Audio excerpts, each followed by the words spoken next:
حضور نے کیا پڑھا؟ جو رسول پوری کائنات کے مشکل کشاں تھے، جب ان پر مشکل آئی تو انہوں نے کیا پڑھا؟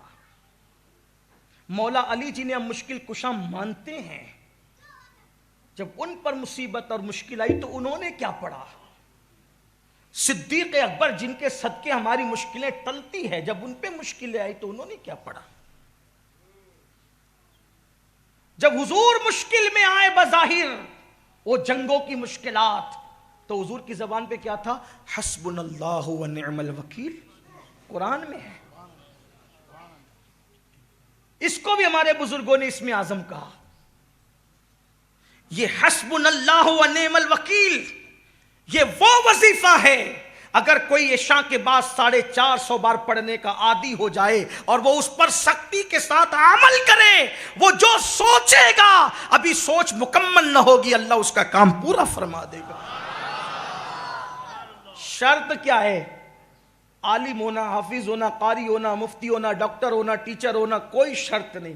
شرط بس اتنی ہے، ایک تو یقین کا ہونا اور دوسرا حرام سے پیٹ کا خالی ہونا۔ میں پھر کہتا ہوں آپ سے، سارے وظیفے پڑھ ڈالو، عورتیں ہی پڑھ رہی ہے بہت سے وظیفے، لوگ مانگتے ہیں یہ وظیفے اتنا پڑھتے ہیں حضرت اتنا اور دو، میں کہتا ہوں کم پڑھو، کم پڑھو لیکن پیٹ پر توجہ دو۔ شوہر آپ کا حرام لا کر کے کھلا رہا ہے، آپ 16 سیدوں کے روزے رکھے، 10 بیویوں کے روزے رکھے، اور بھی روزے رکھیں اور بھی رکھیں، دن بھر بھوکے رہیں، شام کو حرام سے افطار کریں، لوگوں کے خون سے افطار کریں۔ غوث پاک کہتے ہیں کہ جو حرام سے افطار کرتا ہے وہ لوگوں کے خون سے افطار کرتا ہے۔ لوگوں کو یہ باتیں اچھی نہیں لگتی۔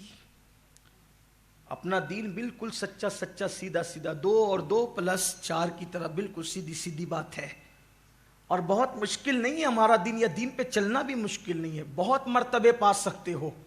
یقین چاہیے، اللہ رسول کے فرامین پر عمل چاہیے، پھر دیکھو کیسے کرم کی برسات ہوتی ہے۔ تو خواجہ عثمان ہارونی کے پاس مرید کہتا ہے، وہ بوڑھا کہتا ہے مریدوں کے سامنے، حضور بچہ گم ہو گیا کچھ کیجیے۔ آپ نے مریدوں سے فرمایا، پہلے آپ نے آنکھ بند کر کے مراقبہ کیا، پھر سر اٹھایا اور فرمایا ایک بار سورہ فاتحہ 3 بار قل ہو اللہ پڑھو، اس کے بچے کے لیے دعا کر۔ ہر ولی کی زندگی میں آپ کو سورہ فاتحہ ملے گی۔ سورہ فاتحہ یہ وہ سورت ہے کہ اللہ کے رسول فرماتے ایک دن جبریل امین آ کر کے کہتے ہیں یا رسول اللہ، نہ یہ سورت توریت میں تھی، نہ انجیل میں تھی، نہ زبور میں تھی۔ اگر یہ سورت توریت میں ہوتی تو موسیٰ علیہ السلام کا کوئی امتی یہودی نہ ہوتا، اگر یہ انجیل میں ہوتی تو عیسیٰ علیہ السلام کا کوئی امت جو ہے وہ اس طریقے سے گمراہی کا شکار نہ ہوتا جیسے وہ گمراہ ہوئے۔ یہ سورت زبور میں ہوتی تو زبور کے ماننے کا دعویٰ کرنے والوں کے لوگ سور اور بندر کی طرح نہ بنتے۔ یہ وہ سورت ہے جو اللہ نے صرف آپ کی امت کے لیے رکھا تھا، اس جیسی سورت اللہ نے کسی کو نہیں دی۔ حضرت مولا کائنات فرماتے ہیں سورہ فاتحہ اور ماہ رمضان اللہ نے امت محمدیہ کو دے کر اتنا بڑا احسان کیا کہ مجھے یقین ہو گیا یہ امت کبھی ہلاک نہیں ہو سکتی، یعنی پوری امت پر اجتماعی طور پہ کبھی عذاب نہیں آ سکتا۔ یاد رکھے سورۃ الفاتحہ وہ ہے، سورہ فاتحہ جو پڑھے گا، جس مراد سے پڑھے گا اللہ اس کی اس مراد کو پورا فرمائے گا، جس تمنا کو دل میں لے کر پڑھے گا اللہ اس کی اس تمنا کو پورا فرمائے گا۔ سورہ فاتحہ وہ ہے کہ اگر ڈاکٹر کہہ دے کہ اس کا علاج نہیں، اس کی بیماری کا علاج نہیں، 41 مرتبہ بسم اللہ کی میم کو الحمد کی لام سے ملا کر آخری میں 3 مرتبہ آمین کہنے کا اہتمام کر کے 41 مرتبہ پڑھتے رہو، مریض پہ دم کرتے رہو، انشاءاللہ اللہ اس کو شفا عطا فرمائے گا۔ لیکن پھر کہتا ہوں شرط یہی ہے پیٹ حرام سے خالی ہو اور یقین کی دولت حاصل ہو۔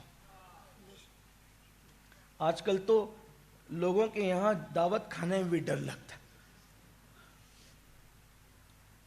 ہم لوگوں کو پتہ بھی نہیں ہوتا، یہ ذمہ داری تو بلانے والوں پہ ہوتی ہے کہ وہ کھلا کہاں رہے۔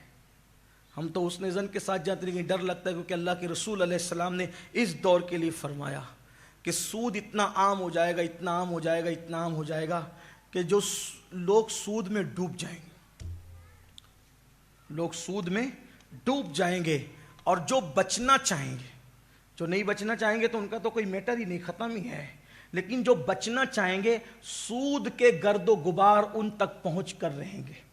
یعنی جو بچنے والے ہوں گے ان تک بھی گرد و غبار پہنچے گا۔ آج تو گھروں میں بیٹھ کر لوگ رمی کھیل رہے ہیں، کروڑ پتی بننے کے چکر میں، ایزی منی کے چکر میں رمی کھیلی جا رہی ہے۔ کون جائے محنت کرنے، کون جائے پسینہ بہانے، کون جائے پسینے کے جسے جسم کو بدبودار بنانے۔ گھر میں بیٹھو، گھر میں بیٹھ کر کے ایزی منی کماؤ، عیش کرو، آرام کرو۔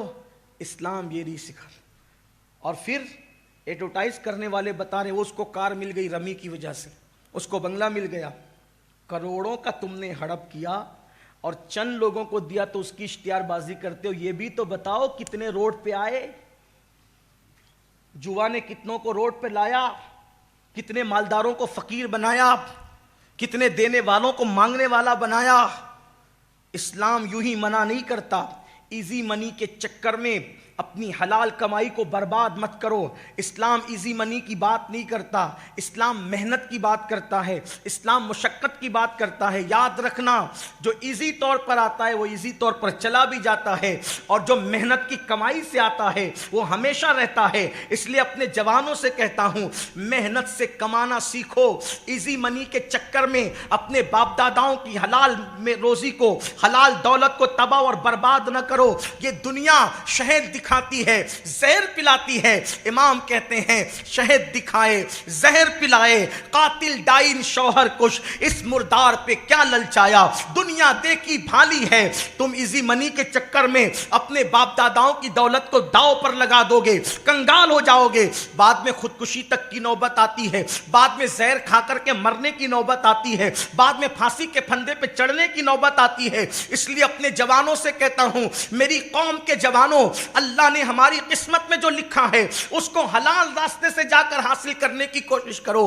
بہرحال خواجہ عثمان ہرونی نے جو ہے فرمایا سورہ فاتحہ پڑھو، ایک بار 3 مرتبہ قل ہو اللہ شریف پڑھو، اور اس کے بعد ہاتھ اٹھا کر آپ نے دعا کی، اے اللہ اس کے بچے کو اس کے گھر تک پہنچا دے۔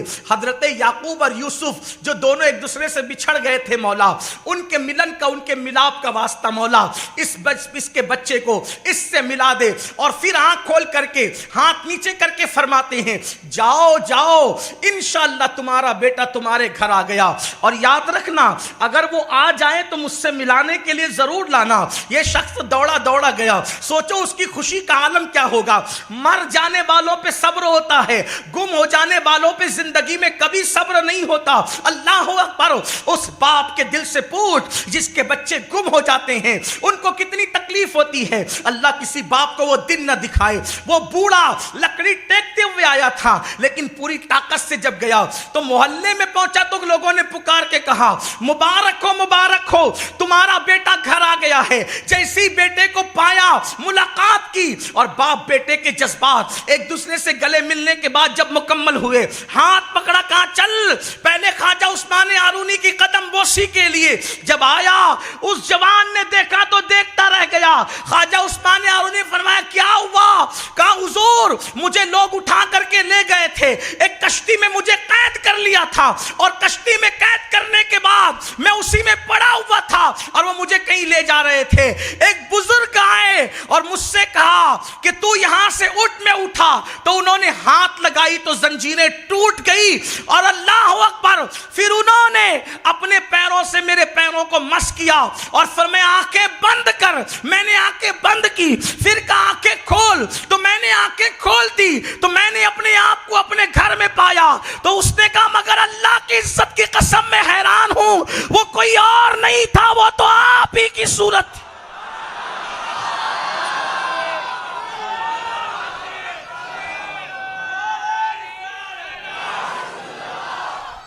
سرکار خواجہ عثمان ہرونی فرماتے چپ رہو چپ رہو چپ رہو، خاموش کیا۔ میرے اور آپ کی طرح ہوتا تو سینہ پھلا کر کے، جیسے کچھ بگڑے ہوئے لوگ کہتے ہیں کہ میری چھاتی بھی 56 کی ہے، تو وہ بھی 56 کی چھاتی بنا کر کے کہتا کہ دیکھا میری کیا کرامت ہے۔ لیکن ولی کرامت چھپایا نہیں کرتے، ولی کرامت کو چھپایا کرتے۔ ولیوں کی پہچان تو یہ بھی ہے نا کہ وہ چھپانے والے نہیں ہوتے، وہ تو کہتے ہیں کہ چھپاؤ، اس لیے کہ جس کو یار کا پتہ ملتا ہے پھر وہ مجمع میں نہیں آتا، وہ تو مجمع سے بھاگتا ہے۔ مجمع کا شوق اس کو ہوتا ہے جس کو یار نہیں ملتا۔ غریب نواز فرماتے ہیں یار کا پتہ ملتا ہے تو یار کا پتہ ملنے کی پہلی پہچان یہ ہے کہ وہ سب سے بھاگ کر تنہائی میں جاتا ہے، اس لیے کہ دو عالم سے کرتی ہے بیگانہ دل کو، عجب چیز ہے لذت آشنائی، شہادت مقصود مطلوب مومن، نہ مال غنیمت نہ کشور کشائی۔ تو اس بوڑھے باپ نے کہا اچھا آپ نے یہ کام کیا؟ آپ نے چپ رہے۔ تو پھر اس نے کہا کہ آج بھی ایسے اللہ والے موجود ہیں دنیا میں جو اتنے بڑے ہو کر اپنے آپ کو چھپاتے، انہی کو خواجہ عثمان ہارونی کہتے ہیں۔